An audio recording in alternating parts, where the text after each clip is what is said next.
Today's episode of the BS Podcast brought to you by SeatGeek, our presenting sponsor. The easiest way to shop for the best tickets thanks to their revolutionary grading system. Buy and sell tickets in just 2 taps on your phone. 2 taps! Everything fully guaranteed. House, did you know that my listeners get $10 off baseball tickets the first time they use SeatGeek? Did you know this? $10 off in just 2 taps. Let's do it.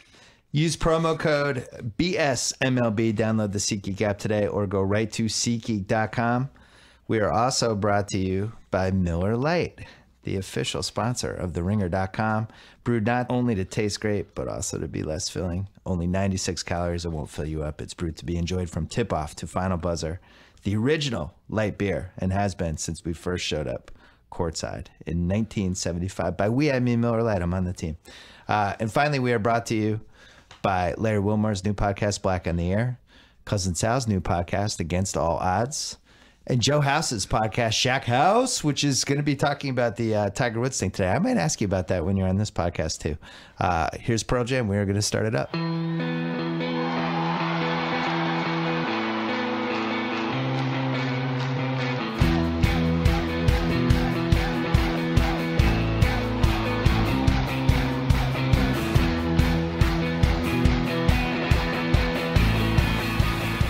All right, in studio with me, Brian Curtis, editor-at-large, TheRinger.com. On the phone, Joe House, longtime BS Podcast Hall of Famer, host of the Shack House podcast. A lot going on today.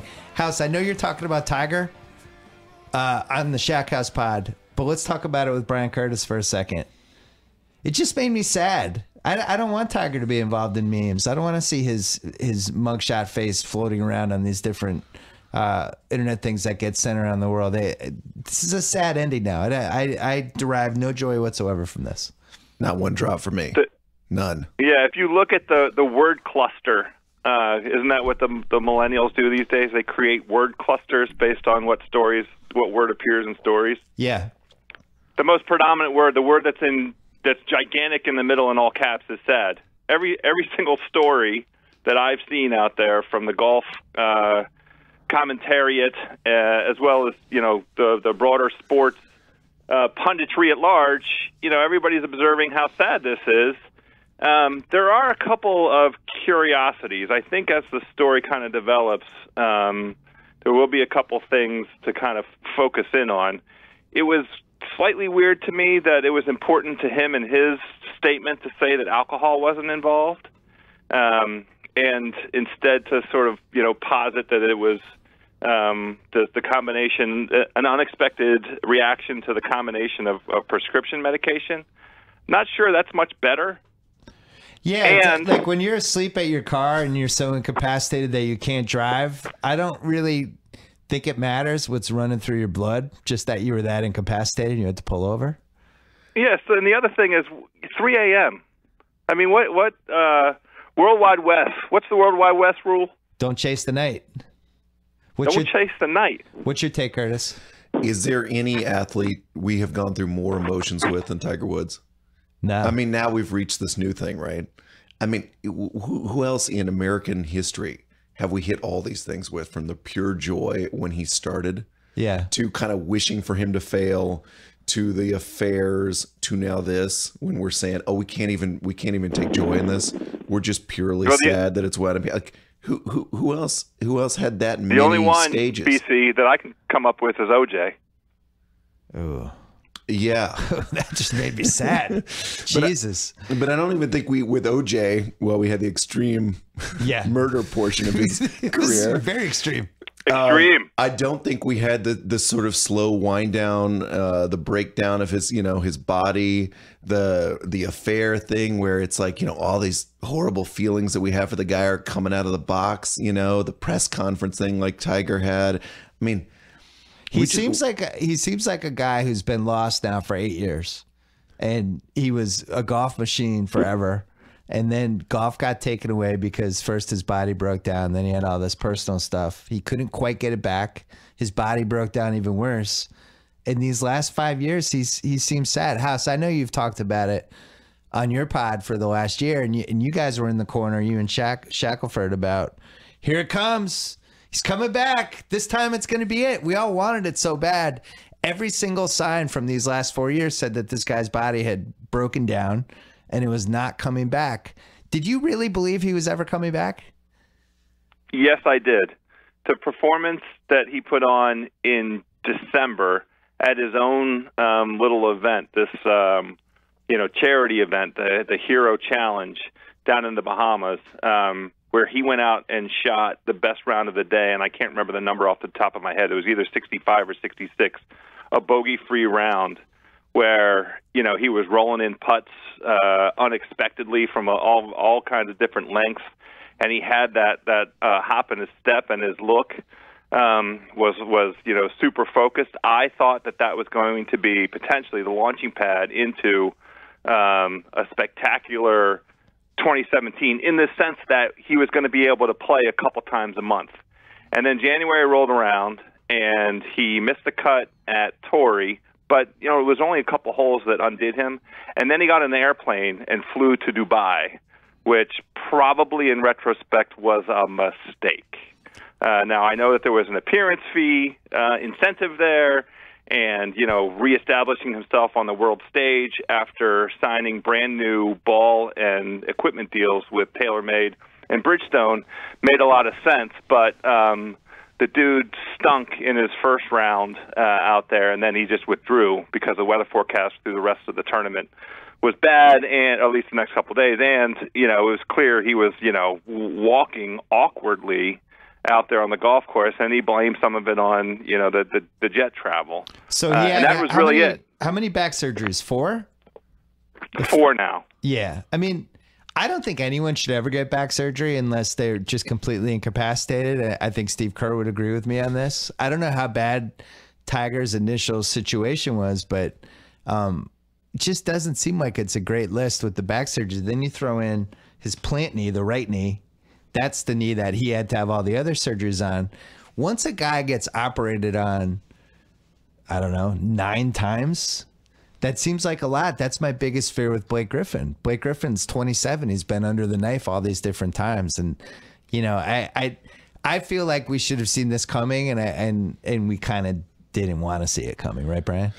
Oh yeah, I mean, we're when I talk about emotions, we're rooting for the comeback. I mean, it has, and the only reason I think it, and I'll defer to House on all matters of golf commentary. Yeah, but it has to happen, right? Even if it's just a rando tournament. Yeah, that he comes back and wins. Like a Colonial, like we had this last week. I mean, it just feels like it has to happen. It's the sports. It's the next sports story. It's a sports movie. How are we not going to get one more moment to be like, oh, Tiger, we love you, buddy. That was great. Is it really, this is going to be it? Mugshot? Yeah, usually it either you have the sports movie comeback or you have the complete flame out.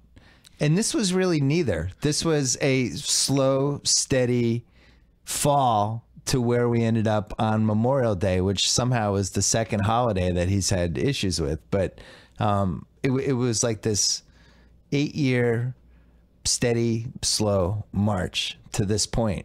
It wouldn't make a good documentary. I don't think wouldn't make a good sports movie either. It's in the middle. I don't know what it is. And I think that's why the emotions are so heightened, because we're all struggling with it, right? There's no sports movie.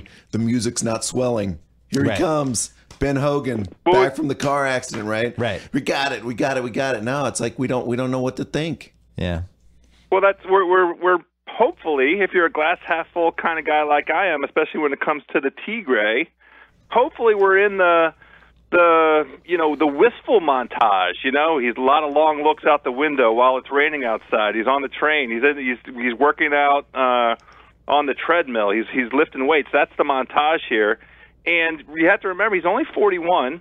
You can be good at golf in your 40s. There's lots of guys who are good at golf in their 40s. Yeah. The forecasted timeline for him to come back after this last surgery is, again, like November, December. So he could play again in this event down in the Bahamas where he kind of whet all of our appetites again. And so, again, if you want to glass half full it, you don't have to throw the dirt on the coffin yet. Yeah.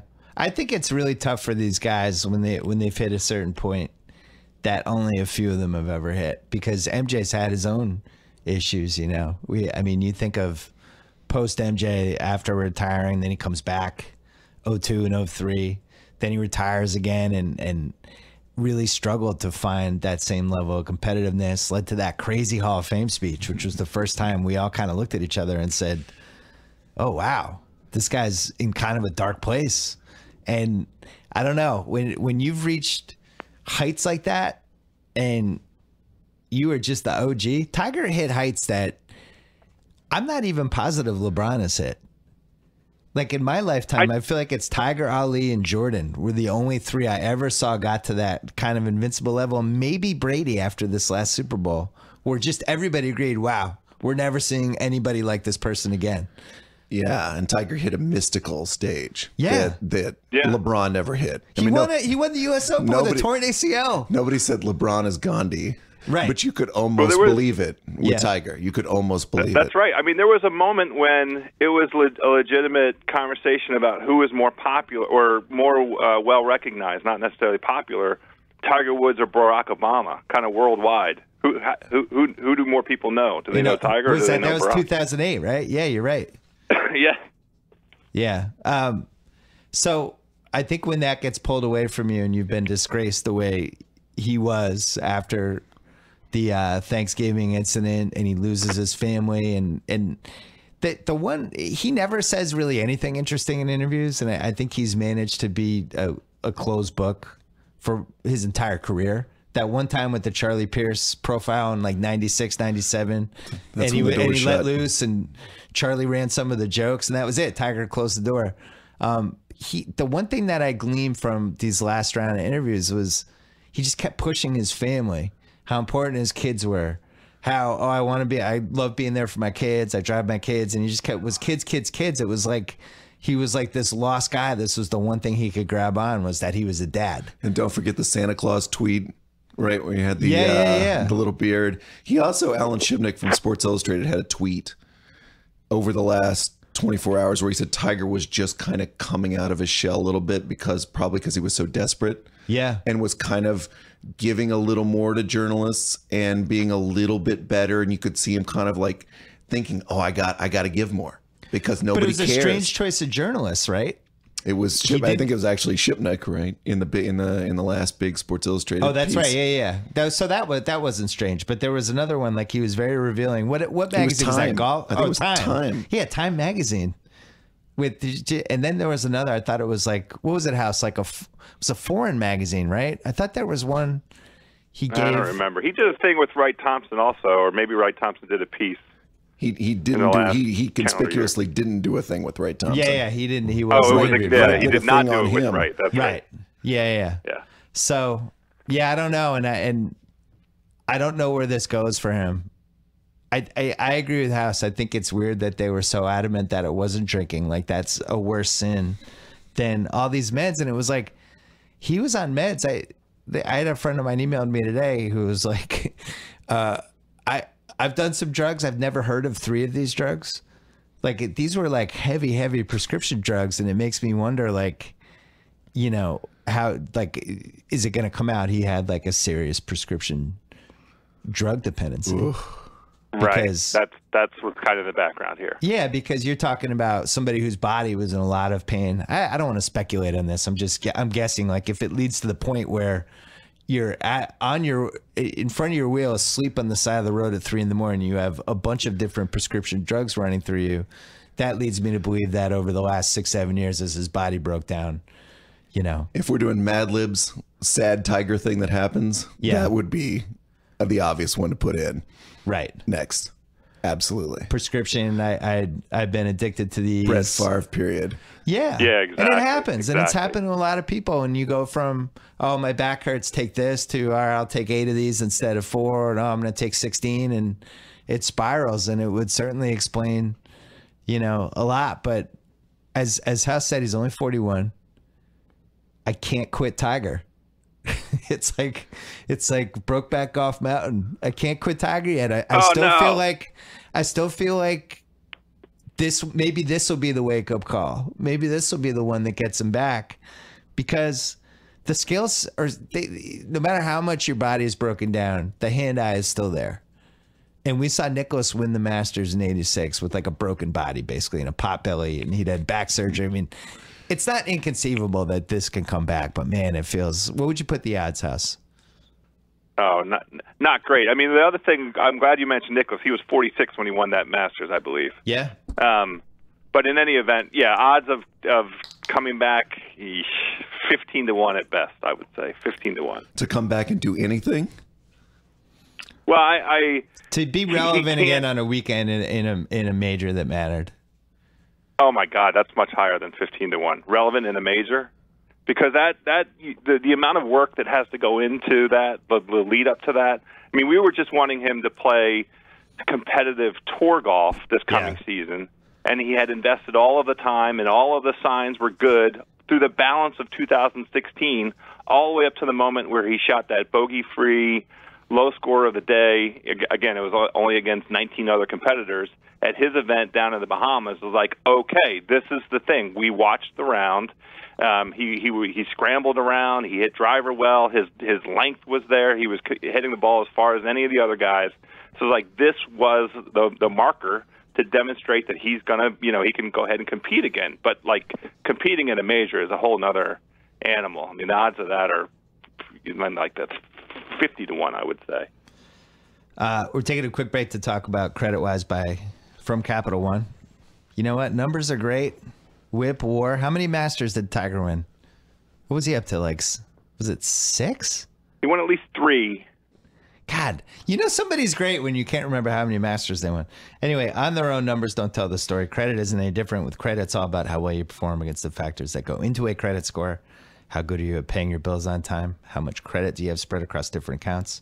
How long have those accounts been open? All those factors impact your credit health. And since there's no one single score that lenders use, knowing these factors are key. CreditWise lets you track the factors that make your credit health using information from your TransUnion credit report. The app can help you spot errors or identify theft. It lays out information you need to understand your behaviors and how they impact your credit health.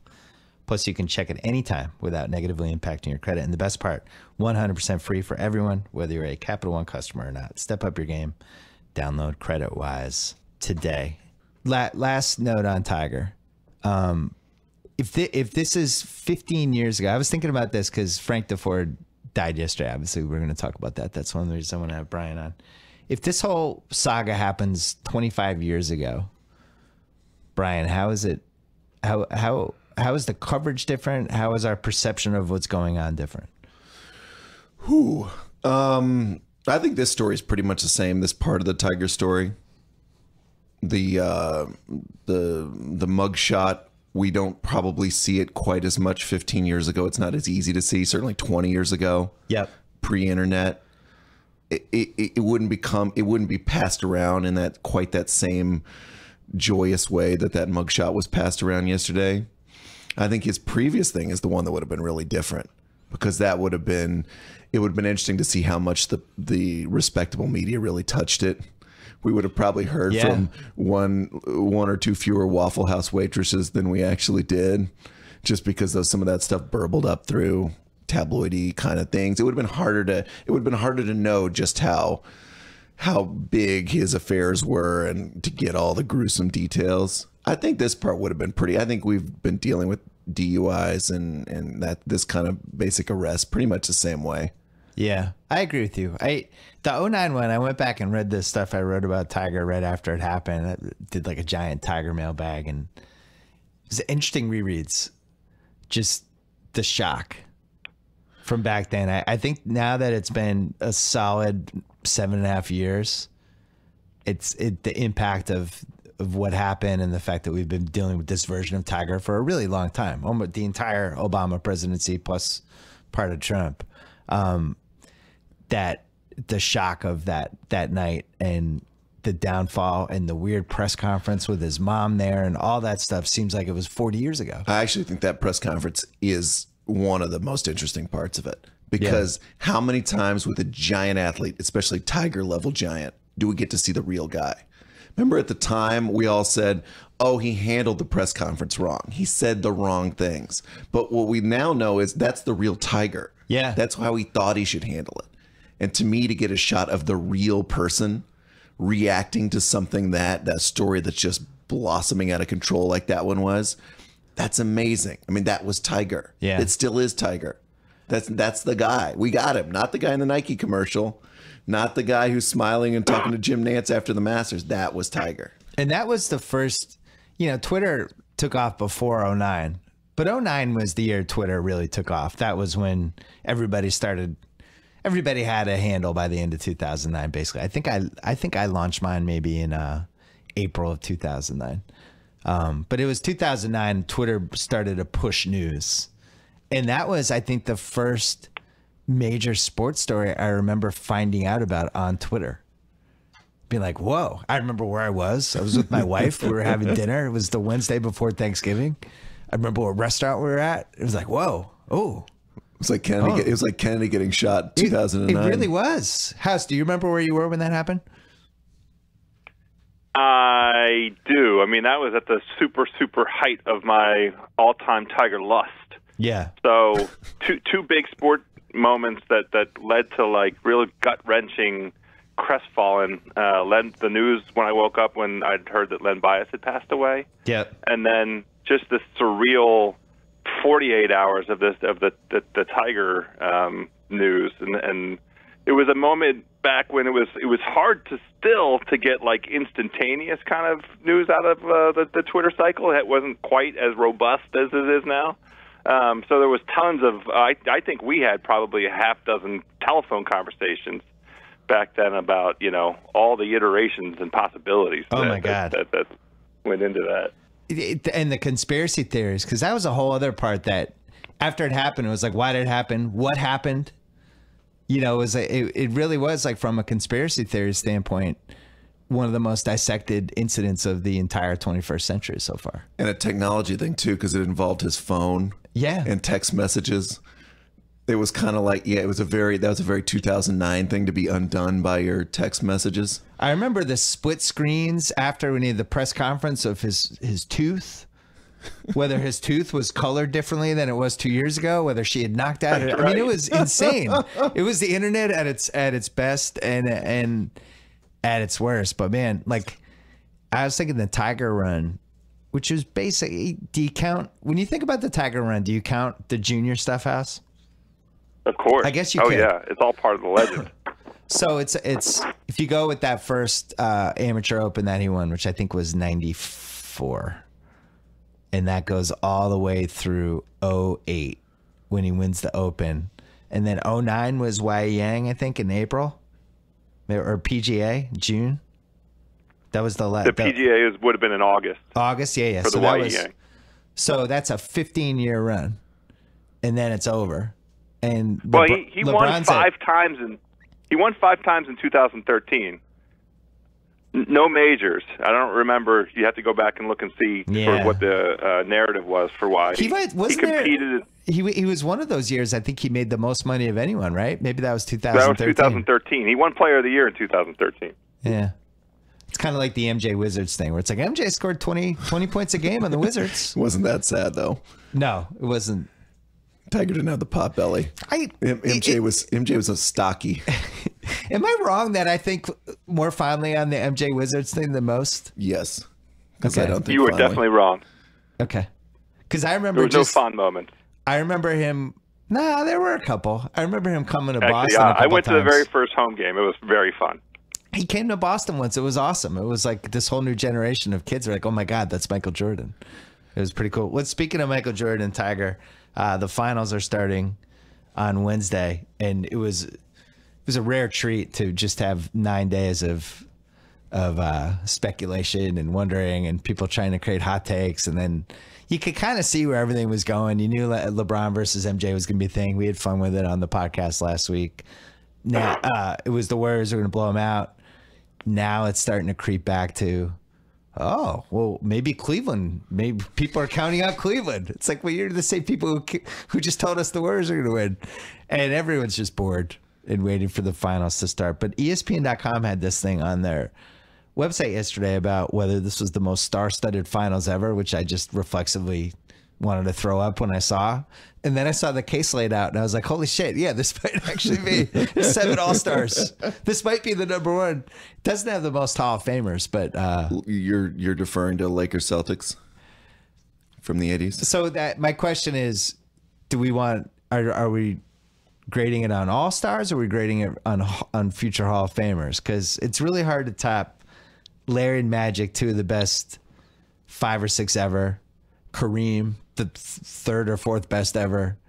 Worthy, McHale, Bill Walton on the bench, a bunch of iconic role players. Dennis Johnson, who's probably the 60th best player ever. Like, you know, I would still put 87 above all of these, 85 or 87, but I don't know, 7 All-Stars? It's an interesting media question. Yeah. Because in the 80s, those big guys seem so different. The guys seem really big now, but they seem big in a different way in the 80s. Yeah. In the age of television and Sports Illustrated. Yep. And I hear people talk about 80s basketball and they're like, everybody was an all-star back then. There's no all-stars. There's no stars now, which is obviously garbage. Yeah, it's not true. But the bigness of those guys is different than the bigness of the guys now, just in media terms. I don't even know how to describe it. Well, there was a distance with the guys in the 80s. These guys now, it's like they're in our lives 24/7. Anytime they do something in a game, I'm either watching it or somebody's telling me it just happened. We're just tired of them. Because we don't have to watch a tape delayed finals on CBS like we did in the early 80s. Yeah, like Magic, to me, I've said this before, but I don't know how many times I watched the 84 Lakers that year before the finals. You didn't hear Dick Stockton do a call? Might have been 5 times the whole year. And then in the playoffs, you got to see some. But like House, remember when we would see West Coast teams, it was really exciting. I'd be like, oh, that's what James Worthy looks like in a Laker uniform. Like we wouldn't even find out unless you were watching SportsCenter and they showed him doing a dunk. And now it's like these guys are just in our lives. Part of our romanticizing those teams from the early to mid 80s is also attributable to the fact that they were pioneers, right? They saved the league. They rightfully have been recognized for saving the league. And I like the comparison to kind of the era that we're in now, because this is also kind of a pioneering era with what Golden State has managed to kind of perfect in the way of reinventing the game with a 3-and-D approach and having exactly the right personnel for it, and adding in KD this current season. I wonder if 20 years from now people will be looking back at this era and, you know, romanticizing what the Warriors and then Cleveland as the perfect foil, right? I mean, it's been a terrific 3 years here with Cleveland and Golden State back and forth, and the intrigue and which skill set is the one that's going to carry you to the title, and they've split the first 2. So I understand the point about, you know, we have such immersion into the daily grind with these guys, and I for one am so ready for them to start playing some goddamn basketball games. But trying to put the historical perspective on it, it's a loaded finals. It's great. Each of the last 3 finals feel like they've been loaded finals, and we'll see sort of how it feels 20 years from now. I look forward to having this conversation with both of you 20 years from now. Yeah, I left that Celtics series, and I think I was bitter that I felt like the Celtics would have done better if Isaiah was there. I still think they would have lost. But I left that series thinking Cleveland has some real flaws defensively, and when they play Golden State, those flaws are going to be badly exposed, and Golden State's going into 5. And then the more I look at it, the more I read, the more I think about it, Cleveland has some real advantages. LeBron and Kyrie and those guys, they won a Game 7 in Golden State. I think that is the number one advantage in this series, is that they already know they can win there. Like, you have that, that's great. Look at how LeBron, it was different for him when he went to Boston after Game 6, 2012. Now he's like, I've won here, I'm confident. So that's one. 2 is that Kyrie, I think, really feels like he's better than Curry. I think he plays the Warriors and goes, I'm better than this guy. I'm going to prove it again. So you have 2 huge player advantages. The top 2 on the Cavs think they're better than the top 2 in the Warriors. LeBron thinks he owns Durant. He's like, what is he, 18-5 against them, something like that. So you have that. And then you have the Warriors have guys that I'm not sure they're going to be able to play, which is what I want to talk to Jarks about. He's going to come on later. But I don't know how Zaza Pachulia plays in this series. I don't know how JaVale McGee plays. The moment those guys come out, they're just going to ISO them and put them in pick and roll and just figure out ways to torture them. On the flip side, the Cavs are going to have guys that they're going to have trouble playing too. And it just seems like, to me, this series, the more I stare at it, it seems like a toss-up. And two teams that are going to be able to do things against the other team. Does that make sense? Now I sound like the talking head is trying to talk everyone in the series, but I honestly feel that way. And I forgot to mention Mike Brown. Ooh. That Mike Brown thing's a real thing. That guy's been fired 3 times. He's coaching the Warriors now. Steve Kerr said, I'm not in it. You prefer Ty Lue? Yeah. I prefer the Ty Lue LeBron combo. I think LeBron coaches that team. They won a Game 7 in Golden State with Ty Lue and LeBron. I don't know what Mike Brown is capable of. I watched Game 7. I know Curry's hurt. I think they've been very diplomatic about how they've handled the Curry thing. But they were terrible in the fourth quarter of Game 7, the Warriors. They just went one-on-one. They had real trouble stopping LeBron and Kyrie. And then down the stretch, the Cavs weren't even making shots. But and they still won. But I don't know. I just feel like this is I hate, if I'm a Warriors fan, I hate that the narrative has become the Warriors are going to beat the Cavs. It's not good. That's scary. It's not good. I feel like I should be more generous and more gracious. We just had a wonderful 3-day weekend. We're all back to work. I ought not to get on and immediately start using less than gracious language, but I think you're a hedging pussy. I think the Golden State Warriors are going to come in and blow the doors off the Cavs. Wow. So the narrative that I like, and look, there is no, the analytics create wonderful storylines that suggest that this could be a very competitive series. On balance, most analytics favor Golden State. I think 538 has Golden State as a 90% likely winner here. I don't have any reason to disagree with it. What I like House 538 is stories. House 538 had the Cavs with a 3% chance of winning the finals on May 3rd. I just wanted to point that out. By the way, I bet on the Cavs last year, so I'm fine with that. Okay. The only thing I want to say is I like this story of the Warriors redeeming the best record in the NBA, the best regular season record in the NBA last season, and they couldn't validate it with a championship. So what they're going to do this year is go 16 and mother effing O in the playoffs, the first time in the history of the National Basketball Association. And they're going to come on out and just do it to it. It's a sweep. That's my call. I'm going to gamble on that call, and that's the one that I'm subscribing to. Curtis is stunned. Wow. We might have to get Curtis some water. The sweep? The sweep pick is really bold. I like it. It does feel like we're in the 2-week break before the Super Bowl, and this is Wednesday before the Super Bowl, and we've just like, okay, what have we not argued? Right. What scenario are we? Is tomorrow Cavs sweep day? You know, can we talk ourselves into that? That's not happening. I love the way Curry's playing, and I think that's a huge advantage for the Warriors is that he's a different guy, and he's got his mojo back, and Durant, I think, is going to be super motivated. LeBron's going to have to guard Durant. I'm gonna wait until tomorrow's BS podcast on the Wednesday edition to give my finals pick, but I did want to talk about finals odds with you guys. House, you ready? I'm ready. I mean, this is the thing. This is what the Durant, anchor of my. I'm going to give you prediction. all of them.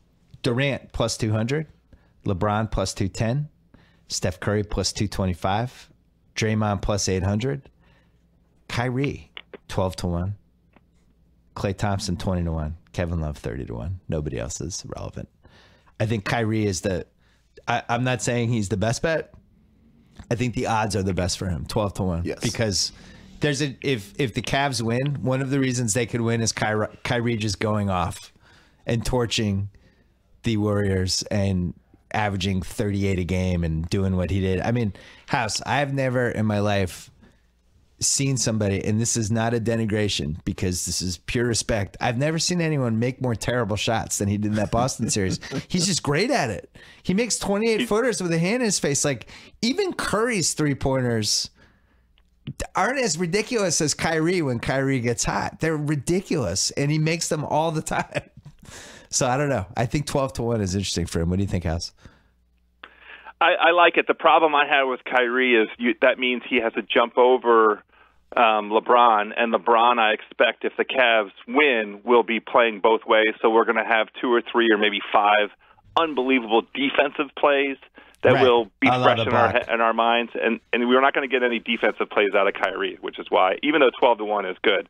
So I have a little menu as I'm want to do. You know, I'm inclined to allocate a little capital this time of year. Yeah. The one that I like is Draymond at plus 800. Okay. And the theory there is that Steph and KD cancel each other out, and Draymond basically has a final series just like he had last year.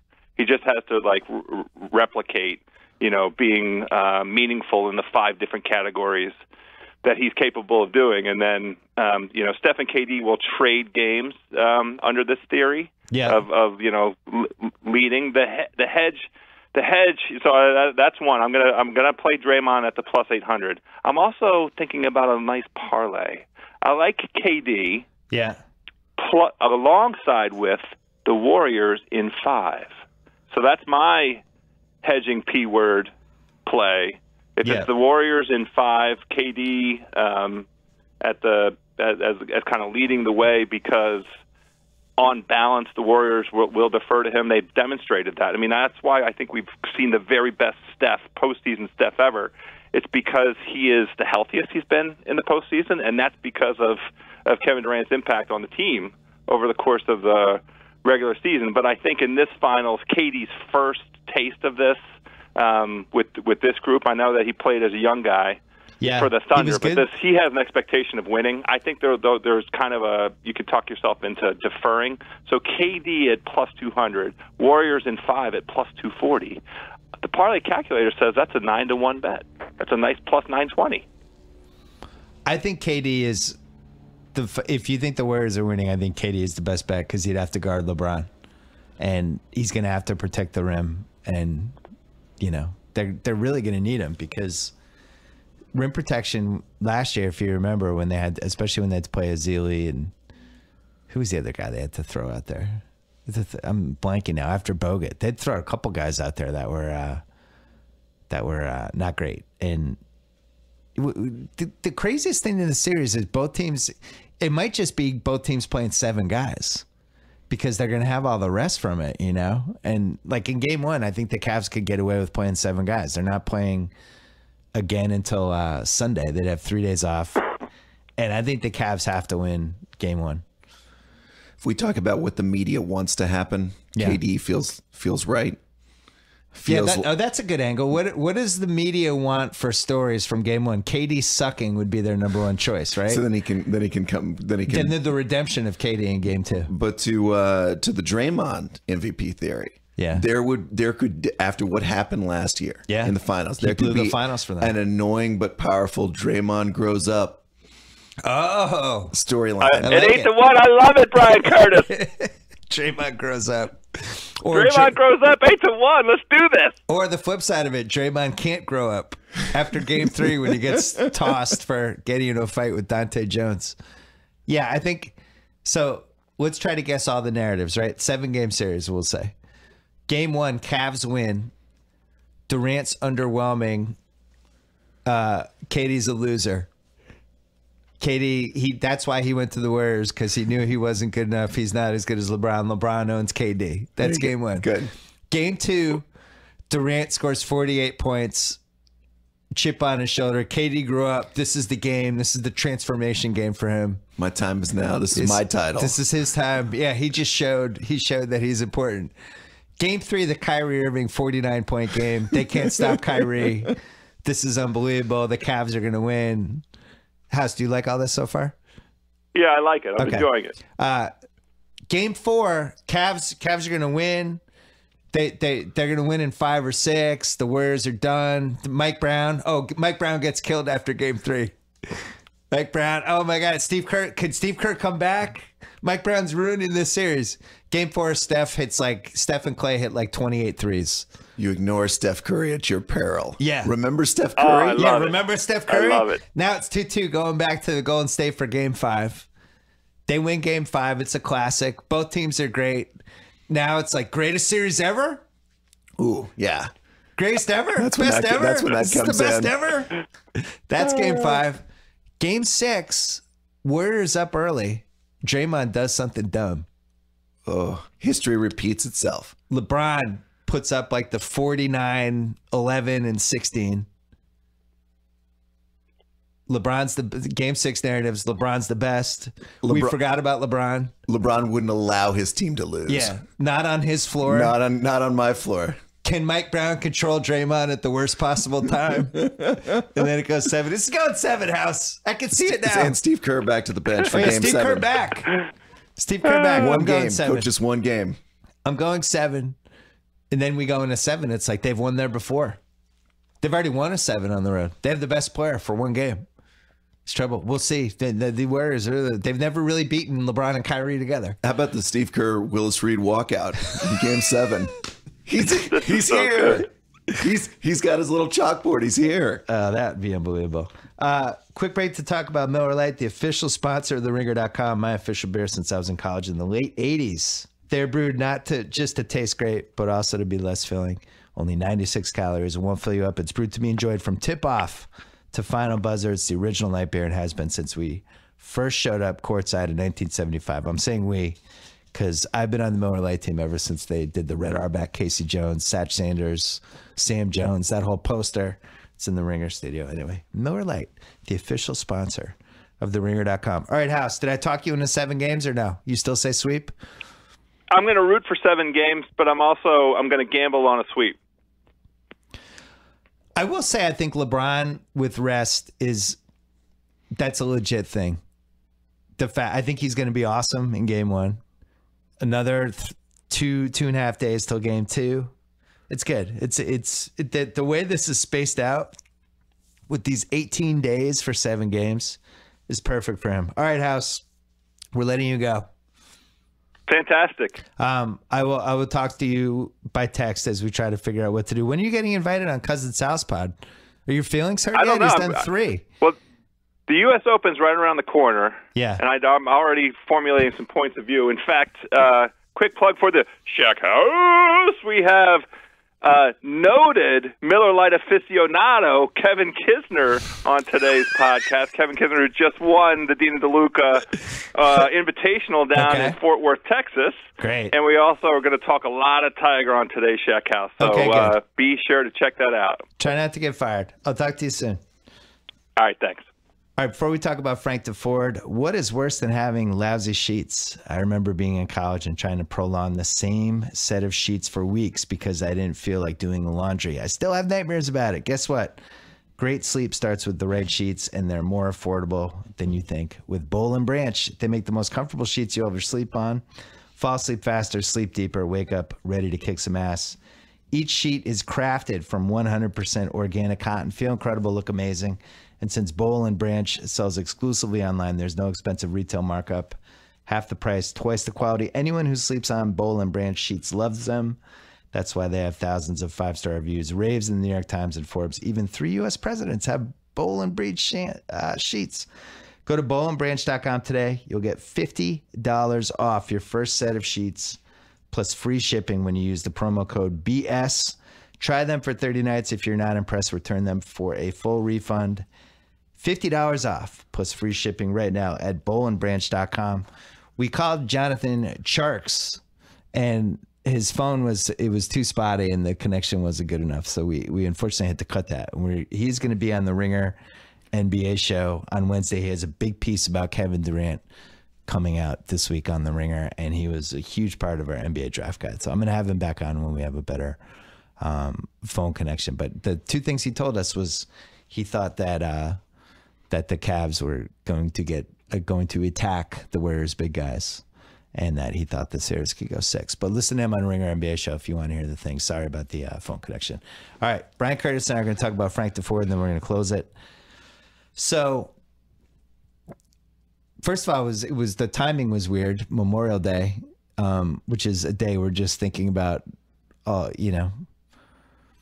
kind of thinking backwards, thinking about all the people that served the country and people that lost their lives, all this stuff, and you're already in kind of that not nostalgic. What's the right word? Yeah. Nostalgic. Sad. I don't know. So it's always a strange day. It's always weird that it's a holiday. Kind of a fugue state. Yeah. Yeah. And then DeFord dies in the morning, West Coast time, which I had heard rumors that his health wasn't great, but didn't know it was that bad. You had him on the podcast, what, a year ago that we ran on Channel 33? Last summer, I want to say. Was his health okay when you talked to him? It seemed like it was, right? Yeah, and he was always he'd had problems over the last couple of years. He would say, I remember calling him one time, I had pneumonia. I'm just out of the hospital. Yeah. And I was calling him about some stupid thing. I was like, are you okay to do this? Oh, yeah, I'm fine. I'm fine. And then he'd talk for 45 minutes in perfect paragraphs. Yeah. And everything was quotable, and it was Frank DeFord. Yeah. So I've been thinking about it for the last 24 hours, and I read a lot of the pieces, including your excellent one on The Ringer. And, I just think that era of journalism where somebody wrote a piece, and if it was the right person, it became an event in itself, I think is gone for sports. The stuff is too fast. It's too furious. No movie analogy on that, but it's just coming too fast. There's so many takes. There's so much writing. And even if somebody has an awesome piece, that might even command the landscape for a day. The difference with DeFord and just that era and how we consume stuff and read stuff is like he had a piece. It was like a 5-day event. It came out. Yeah, it was like, oh my God, DeFord has a piece in SI, and it was, you read it and go to school, talk about it with friends, and it just, and the magazine itself would live on for days. Maybe you go back 3 days later, read it again. We didn't have nearly as many reading options back then. He was the best. I think there was certainly a point, I would say from 76 to 84 was just undisputed. Every big feature that he wrote was the most important feature anyone wrote that month. And I don't see that happening again. Do you? I think we still have events, but they're really short, as you say. Yeah. Wright Thompson piece goes from 8 a.m. to 11 a.m. And then we begin to he does move a couple of TV shows and it's done. And we say, it's on Deadspin. Right. We just kind of lose the train of thought.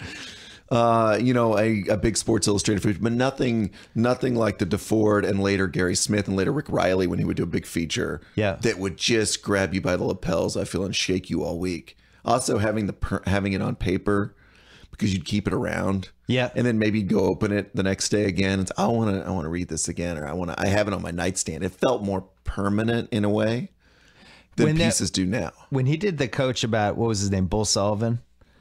Toughest coach there ever was. Toughest coach ever was, and it was the cover story. I mean, I remember getting that in the mailbox and going, "Oh my God, the Ford's on the cover!" Like it was substantial. It really mattered.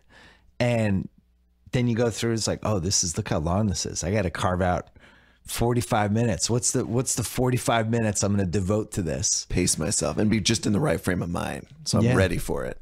Yeah, and there were a lot of people doing it, and I don't think he was necessarily the best, right? Like the ceiling of his writing was the highest, but I think he was the best at it for 10 years. I still think Mark Cram's piece about Frazier and Ali, the third fight, is the best thing I ever read in that magazine. And I think there were guys that had as much talent as DeFord, but I think the time, the execution, the people that he picked, he was really smart at picking high profile, important people and writing about them, which I think is probably the thing that prevented Gary Smith from being remembered that same way. Like Gary Smith's, a lot of his best pieces were pretty obscure subjects, and Frank DeFord was like, I'm writing about Bill Russell and I'm writing Jimmy about Connors. Bobby Knight and Jimmy Connors and Arthur Ashe and all these big important people. But let's not forget that DeFord did have this kind of kitschy Americana thing going on,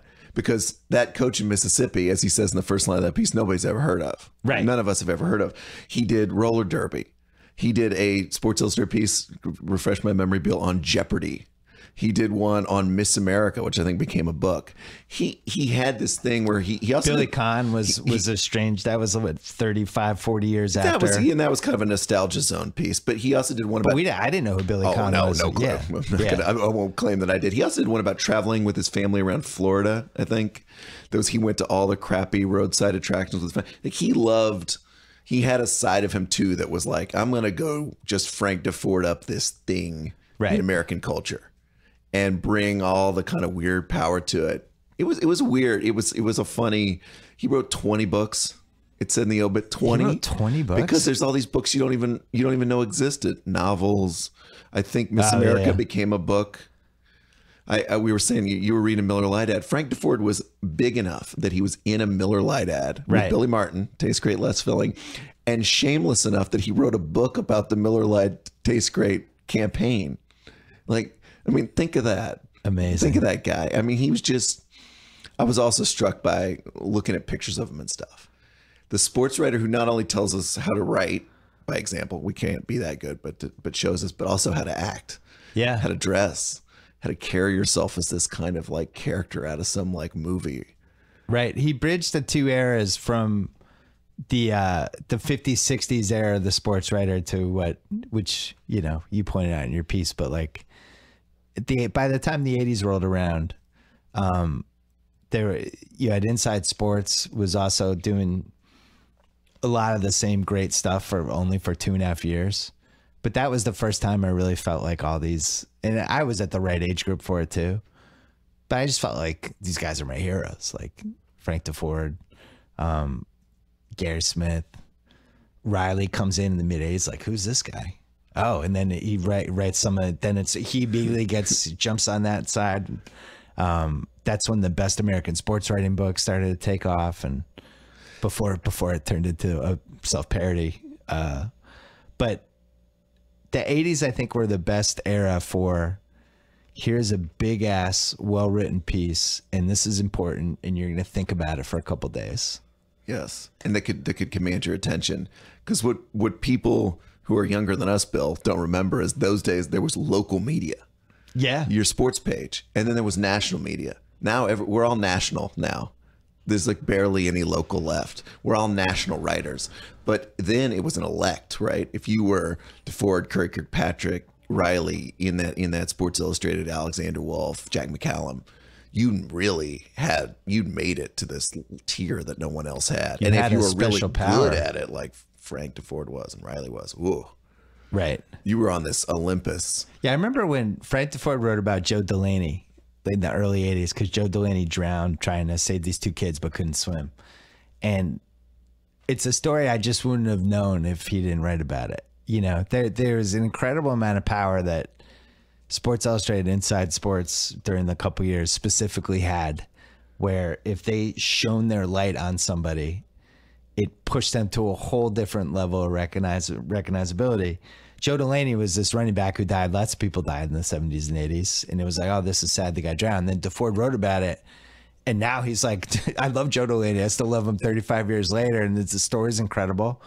And that was the power those magazines had. Now, if that Joe Delaney thing happens, there's probably 3 different features written about him in the first year. And it's TV. He just becomes the latest. Oh, here's another thing, and it goes through the vortex. The 30 for 30s in production already, and we're off and running. It's like, oh, here's some content, which obviously we're part of too, and we're always looking for good stories, and that's awesome. It's great. You don't have to wait. It's great. My point is, in the 80s, we didn't have that, and something like Joe Delaney, there's probably 25 other stories that were probably as good as that or as interesting or stuff that would have resonated with us, and they just kind of went away.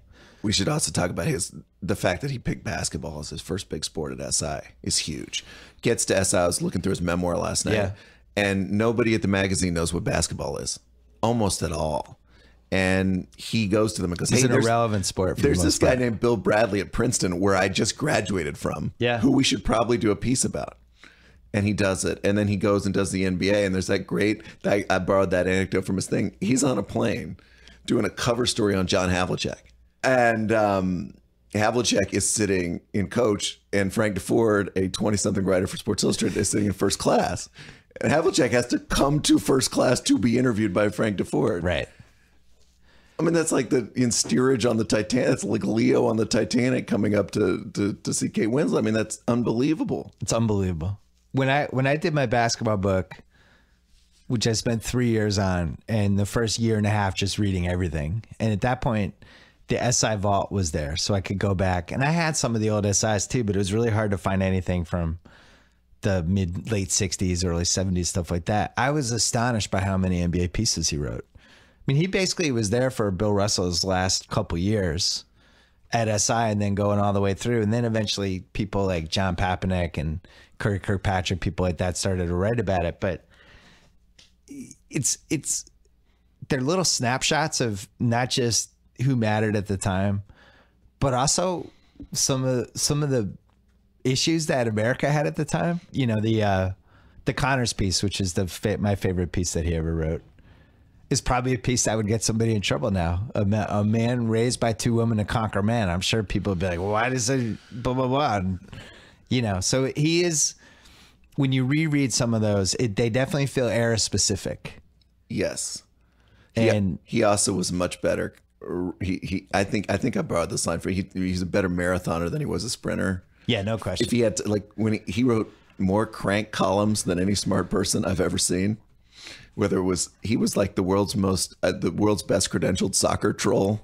Right. And he just kept coming out. You find like old issues of SI and he's just killing soccer. And you're like, what is he doing? Yeah.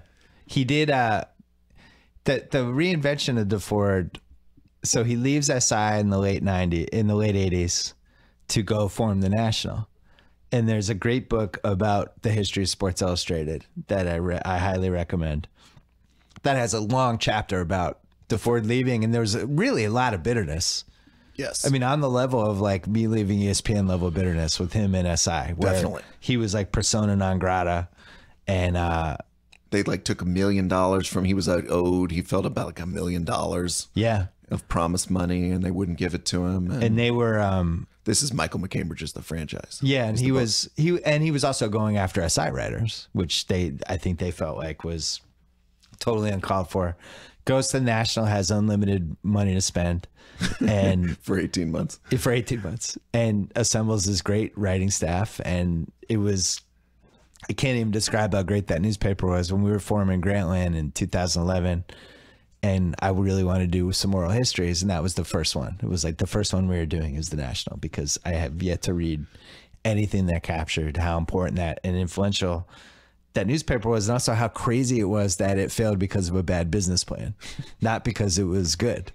And we ended up getting this awesome oral history, and he felt, I think, part guilty, but also part still incredulous that it was such a disaster, where, you know, like unpaid bills and just crazy stories. But yet he had a great eye for talent and assembled a bunch of awesome people, a lot of whom went on to have big careers afterwards. I'm amazed that Charles P. Pierce, our old pal, and Chris Mortensen were both touched by Frank DeFord. Right. Just think how different those two people are. I mean, they're on the opposite sides of the moon. Yeah, seriously. And he had a hand in all of them.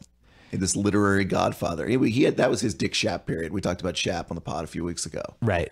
That was his Shapp period. He also, he did some ESPN stuff before. I remember Walsh told me a story once about how he became very friendly with DeFord, and DeFord was doing like ESPN commentaries or whatever. And DeFord would always say to him, I don't understand why HBO isn't using SI people, because they were owned by the same company at that point.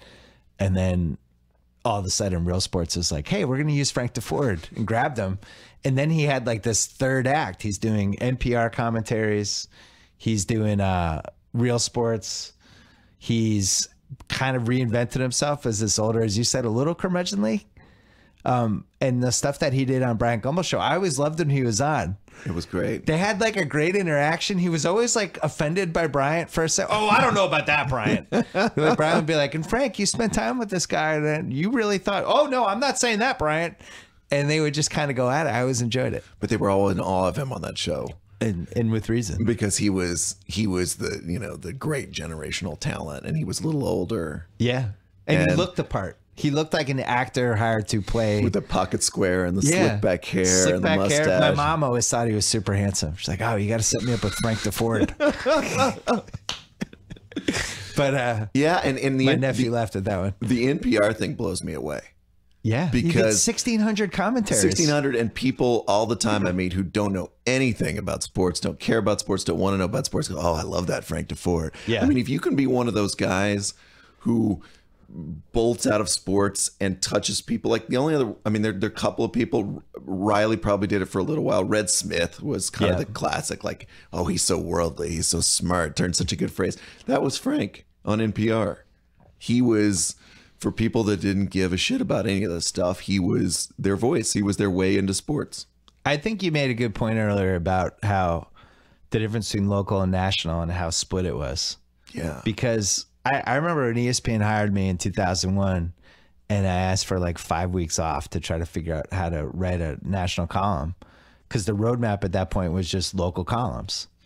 And I think Riley had his SI column at that point, but it was 800 words. It was done a specific way. I didn't want to do an imitation of that. But I really had trouble figuring it out and had to map out all these different ways, things that I thought might work, to try to get people outside of my little sphere, which is basically Boston, to care, because that's how people wrote sports columns. If you're in Boston, you wrote mostly about Boston sports. If you're in Chicago, you wrote mostly about Chicago. And even if you wrote national, you tied in the local sports as the connection. Sure. And now it's the opposite. But anyway, the thing with DeFord is he was the national guys for us was basically SI. And Inside Sports for 2.5 years, and the National for 18 months, and Rudy Martzke. But we didn't have there wasn't a lot of sports writing connections for, if you're in Texas and I'm in Boston and we start talking about sports writing, we only had like 6 guys to talk about. We weren't reading the same guys. No.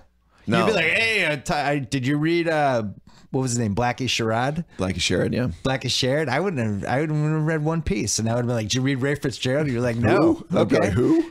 Frank DeFord? Yeah. Did you read the Bobby Knight piece? Yeah. And then we're talking. And it's funny how people solve that problem, right? You ultimately solved it by just writing about Boston anyway. Right. I had to. And also doing movies and other things. I did pop culture, yeah. Riley solves it by doing heartstring tugging little stories. Like, here's a universal thing a lot, right? Yep. And then he writes about Tiger and John Elway. And Sammy Sosa was a big sure, one. and that was a big one. But he would also do like, here's a story you've never heard. Yeah. And I'm going to grab you with this one. But yeah, I mean, it was a big deal to be that strapping national guy. I mean, DeFord also just like, you mentioned Real Sport. He just had this career where he kind of followed his nose around. Yeah. And he was seemingly open to anything. The other thing we should say about him is he was also a nice guy. Everybody liked him. To me, he was a nice guy. And then I read all the things and I was like, oh, he answered the phone for everybody. Yeah. People would send him crappy articles they wrote as a kid, and he'd send back, somebody said 6 typed pages, I think it was Karen Krause of the Times, of critiques. I mean, this is a guy who was a huge writer and was busy. Yeah. And he was bothering to do that. Man, it makes you want to answer your email, doesn't it? When somebody writes you an email and says, hey, man, can you read my stories? And you go, oh, no, this again. But he did all that stuff for a lot of people. In like 2005, ESPN ran a documentary about Frank DeFord, which I think was called You Write Better Than You Play.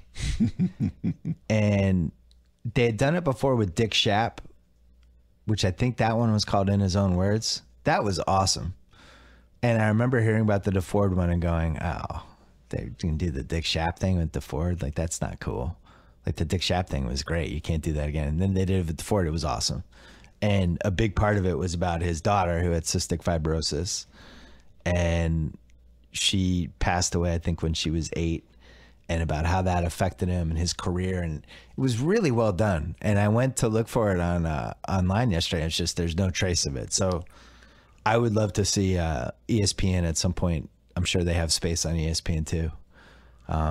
They should run the DeFord thing, and they should run the Schaap thing again, because those were both awesome. And especially for DeFord, it's really affecting, and it's good, and it puts his career in the proper perspective. Because not many guys touch that many big athletes. Yeah. And also we're from that 60s tone that really, I mean, you saw Poznansky like writing a big piece yesterday. When I said like in my thing that Dan Jenkins and DeFord were hired the same year at SI, which is a miracle. Yeah. And Dan was much older, but and much more experienced. But like those guys really set the tone, I feel, for the next generation that came after them. All those guys like Lupa, kind of they looked at those two. Yeah. And wanted to be kind of one of those two guys. Yeah. Dan was a deadline writer. Give me the ball. Masters just ended. Give me the rock. I got this. I'm going to sit down on my typewriter in an hour, write the best story you ever read. Frank was more immersive. I'm going to go find who the real Jimmy Connors is. Dan wouldn't care about that. and they set two different kind of paths. And they both inspired some of the worst sports writing of all time too. We should mention that. People imitated them. Horrible, right? Yeah. I think in Frank's case, at least, he wrote so plainly. You mentioned this. I mean, it's like you read his pieces, you don't feel like you're reading super highfalutin language. They're super plain. They're not. It was very tight. He was so clever how he was able to just do these very simple but brilliant sentences and just put them all together in all this detail, and you'd be like, whoa. He was very accessible. Yes. It wasn't. Yes. There are other guys who tried to do the fancy DeFord impersonations that, 4 paragraphs of nothing starting the feature just to flex their literary muscles. And DeFord, he didn't really do that much of that. No, you mentioned Mark Cram. That's the guy on the other side of the world from Frank DeFord. Yeah, but Mark Cram was probably the best at that version. He could do that version. I mean, Frank reads like a guy who spent his formative years at Time Inc. Yeah. Don't blow people away. This is a national magazine for the masses. Yeah. Don't write over people's heads. Some of my favorite Halberstam stuff, and they both use the same trick where they didn't really rely on quotes. Mm-hmm. And they spent a lot of time with somebody and then wrote what they thought the person, and they just framed it in a way where it's not like, and then he said this, and then here's the next quote. They didn't do that. If they used quotes, it was always sparingly, and they might use one sentence. And Frank would find the best quotes. Yeah. He would find this killer thing. I had the one in there when Bill Russell kind of comes out of exile in 1999, and he writes a piece that won the National Magazine Award, I think, and Tommy Heinsohn said he won 11 titles in 12 years, and they named the fucking tunnel for Ted Williams. Yeah. And I remember reading that and going, whoa. And that was a throwback to Ford. It was. Ford, he was kind of coming out of exile. I mean, how old was he died when he was 78 when he died, so he was probably like 60 when he wrote that, which is pretty late for a feature writer. I remember the whole theme of the piece was he and Russell were old men. Yeah. And kind of reconnecting after a time. Well, he was a great writer, and he just obviously an inspiration to anybody who does this for a living, but just in general, just a great writer at a great point for that magazine. I feel, 75 to 84 is probably the best, the stretch when the SI mattered the most because it reached the most people. More people cared about sports. There's more sports to write about and watch on TV. The writing was better. There was more of a connection. It had more of a place. It had less competition. And, the cover would come out and it was just the one picture on the cover with the one title, and it really mattered who was on the cover. And he was the guy for them. So, it was awesome. So anyway, there was some people wrote some good pieces. There's good links to some of this stuff. I love the Connors one. I think the Moses one is a really interesting reread, as we discussed, for a lot of different reasons. I think the Bobby Knight, the Rabbit Hunter, is an all-timer. The one he wrote about Russell. But really, there's 20, 25 pieces that you can reread depending on what you care about. And I think, you're not going to be disappointed, right? Absolutely. Oh, no. There are very few bad reads. They're almost all pretty great. The only take that I hate was like he created the hashtag long form. It's like I just hate hashtag long form. No offense to don't smear his legacy. It's like long form started 10 years ago. It was like long form. Sports Illustrated started long form in 1954, but before that, I just don't like the word. It's just writing's good writing. It's so dumb. It could be 8,000 words. It could be 800 words. Like, you don't need to be like long form. Like this is some. Basically, long form means it's going to take a lot of time to read this piece. Yes, and I was about to say that. I don't think I would never say Frank DeFord's articles were great because they were long. Good long form. It's just they were just good. Reason. Yeah. I never liked when people would call Grantland a long form site because it was like, so how do you explain the Dave Jacoby's reality columns and the bad quarterback league and all the other stuff we were doing? Like that stuff wasn't long form. Anyway, he was just a good writer and had a huge influence on a lot of people. RIP to him. That is it for the BS podcast. Thanks to Brian Curtis. Thanks, Bill. You were a little bit almost on the DL. We coaxed a good performer. You're a little sick. Sorry, I'm on just a little allergy-ridden voice. Apologies to the audience. Thanks to Boll & Branch for sponsoring today's podcast. Great sleep starts with the right sheets. They're more affordable than you think with Boll & Branch. Go to bollandbranch.com today to get their 100% organic cotton crafted sheets, and you'll get $50 off your first set of sheets plus free shipping when you use the promo code BS. You happy with your sheets, Brian? Now I am, but at age early 30s, late 20s, college, it was a mess. College, it was man. Gross. Oh my God. That would be a good documentary. It's just people's sheets in college, how disgusting they are. Just all of you should get Bow and Branch. Nephew Kyle, how are your sheets? Not as good as they could be. Oh, Nephew Kyle needs Bow and Branch sheets. Thanks to CreditWise from Capital One. Kyle, how's your credit? Just got a Capital One credit card, actually. Great. The free app lets you track the factors that make up your credit health using information from your TransUnion credit report. You can check it anytime without negatively impacting your credit. Download CreditWise today. Are you doing a Channel 33 pod this week, possibly? I might. Might? All right. Check out Brian's doing some really good. What was your favorite Channel 33 media podcast you've done so far? Ooh. All right, you don't have to pick. I always defer to Shoemaker on Trump and wrestling. I mean, that's, you know, right, so David and I you having go. a conversation in any form. It's great. Curtis is on Channel 33, sports, media, politics, the intersection of all three. The press box is The what press we're calling box it. is Finally. what we're calling it. Yeah, we have that. I have a title for that. Don't forget to subscribe to Larry Wilmore's new podcast. Don't forget about Cousin Sal's new podcast as well. Don't forget to go to theringer.com, and we'll be back on the BS podcast later this week.